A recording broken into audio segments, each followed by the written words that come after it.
Karibu tena mpenzi msikilizaji katika kipindi chetu kizuri, na katika kipindi hiki nataka tujifunze kwa nini unaweza ukawa unajaribu kutibu magonjwa ya fungus lakini hayaishi. Kwa sababu ugonjwa wa fungus unaweza kuwa ni ugonjwa rahisi sana kutibu, labda upo kwenye vidole au upo kwenye sehemu za siri au uko kwenye ngozi au kichwani. Inaweza ikawa ni rahisi kutibu, lakini kwa wakati mwingine inaweza pia ikawa ni changamoto kutibu. Na wengine wanaweza ikawa unatibu baada ya muda fulani inarudi tena. Sasa kwa nini inakuwa inajirudia rudia? Kwa nini inakuwa haiishi pamoja na kwamba unatumia tiba? Inawezekana ukawa unatumia dawa ambazo ni nzuri tu, ni dawa ambazo zinafanya kazi vizuri. Inaweza kuwa zile dawa za hospitali, zile za pharmacy au dawa za asili, lakini bado baada ya muda fulani zinarudi zinakuwa zinakusumbua. Na kabla sijakueleza kwa nini, nataka nikuambie kwa nini fungus wanatokea. Ukiangalia magonjwa mengi ya fungus yanatokea kwa sababu ya kinga kidogo ya mwili. Kwa maana kinga ya mwili inakuwa imeshuka. Kinga ya mwili ikishuka, inapelekea mwili unakuwa hauwezi kubalance hawa wadudu. Kwa maana kumbuka kwamba binadamu anakuwa na fungus kwa kawaida tu. Kila mtu ana fungus wake. Ana fungus, alafu anakuwa pia na mabakteria. Kuna bakteria wengi sana, yani mabilioni na matrilioni ya mabakteria ambao tunaishi nao. Alafu tuna mamilioni mengi tu ya mafungus ambao tunaishi nao.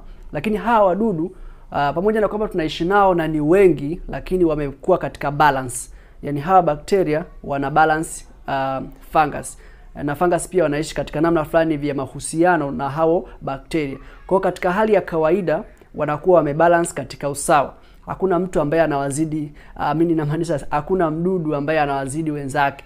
Bakteria hawakui sana au hawa fungus hawakui sana. Sasa ikitokea huu uwiano umeharibiwa, either kwa sababu labda unatumia antibiotic sana au kinga yako ya mwili imeshuka kwa namna yoyote ile. Kwa sababu ukumbuke kwamba sehemu kubwa ya kinga ya mwili, karibu 70%, inategemea mabakteria ambao tunaishi nao kama marafiki zetu. Kwa hiyo kinga ya mwili ikishuka au hawa bakteria ukawaharibu kwa sababu labda ya matumizi ya antibiotic ambayo sio mazuri, au kwa sababu ya chakula ambacho unakula katika namna ambayo sio sahihi, inawezekana hawa bakteria wakapungua sana katika wingi wao au katika ubora wao.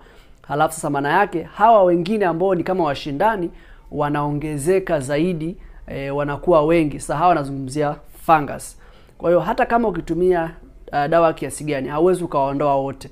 Na ukiwaondoa wote pia sio salama, kwa sababu nao wana kazi yao kwenye miili yetu. Kwa hiyo kikubwa ni kwamba unapokuwa na fangasi wako unatibu hawaishi, jaribu kuangalia upande wa pili. Kama unatumia antibiotic sana, achana na huo mchezo. Kama unakula vibaya, kula vizuri, kwa maana ya kwamba unapokula vizuri unawasaidia bakteria wazuri nao pia kuota, ili waweze kuleta uwiano mzuri na hawa fungus. Na pia angalia pia hata njia unayotumia kuweza kutibu hao fungus. Isiwe tiba ambayo ni invasive sana, lakini angalia hivi vitu ambavyo vinaweza vikapelekea hawa fungus wakakua zaidi. Ukiangalia watu wenye magonjwa mengi ambayo yanashusha kinga ya mwili, kwa mfano wenye kisukari, wenye HIV, au wagonjwa wenye malnutrition, lishe duni sana kabisa, hata kwa watoto unakuta wana fungus wengi mdomoni, wana fungus wengi sehemu za siri, na inaweza kaenda fungus wakapata fungus paka kwenye uti wa mgongo, cryptococcal meningitis, kwa sababu ya kinga ya mwili ikiwa kidogo. Lakini kama kinga ya mwili iko vizuri, haya mafungus ni rahisi sana kuya control.